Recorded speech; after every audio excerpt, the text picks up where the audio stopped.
Bar où l'on a arbitré, un bar qui renonce à la pression. Nous sommes dans la Sarthe, à la frontière de l'Orne, Saint-Paul-le-Gaultier, où l'on peut s'attabler au bar du lac. Et si les moins de 300 habitants de Saint-Paul-le-Gaultier tiennent à ce bar, c'est que c'est le seul commerce de la commune, qu'ils sont heureux de l'avoir vu ouvrir en février 2022. Moins d'un an après, l'inflation de la facture énergétique a eu raison de l'offre. Renato, le propriétaire, obligé de renoncer à sa tireuse à bière comme à son percolateur. Pour faire des économies, Audrey Payas et Camille Schmitt se sont rendus sur place. Alors du coup, j'ai arrêté le percolateur parce que c'est une machine qui est constamment en marche et qui consomme beaucoup. Et puis donc j'ai racheté une petite machine à café. Il y a aussi la tireuse à bière que j'ai décidé d'arrêter parce que la bière est réfrigérée, l'eau aussi.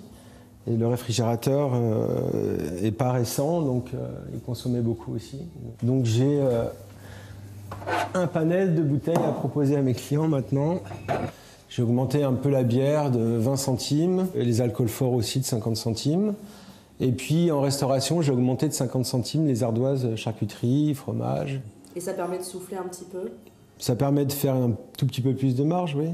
Alors quelques leviers d'économie, quelques prix à la hausse. Il faut dire que ces factures n'ont pas seulement augmenté à coût de 50 centimes, elles. Premier mois, j'ai payé 190 €.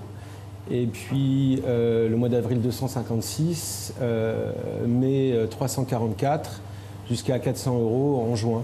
Et donc une régularisation de 969,48 € pour janvier, donc plus la facture, ce qui me fera en total à peu près 1300 € à payer.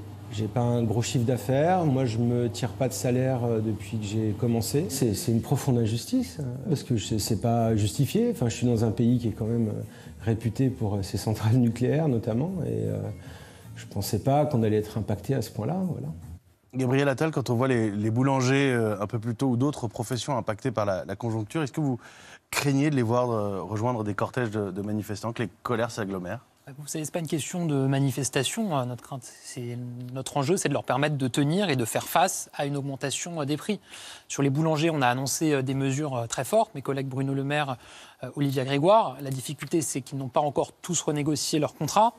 Et la deuxième difficulté, c'est que le fameux tarif de 280 € le mégawattheure sur l'année qui leur a été garanti n'est pas toujours appliqué dès la première facture. Ça sera lissé sur l'année et donc ils auront moins sur les dernières factures. Donc il y a aussi un enjeu de compréhension très fort pour eux que je comprends et c'est à nous d'être à leur côté, de les accompagner. Sur le bar qui est évoqué, pour le coup je serais preneur des coordonnées puisque normalement c'est une TPE, il a accès aux tarifs réglementés donc pour le coup on va regarder ça. Eh bien voilà, peut-être qu'on va régler le problème du bar du lac.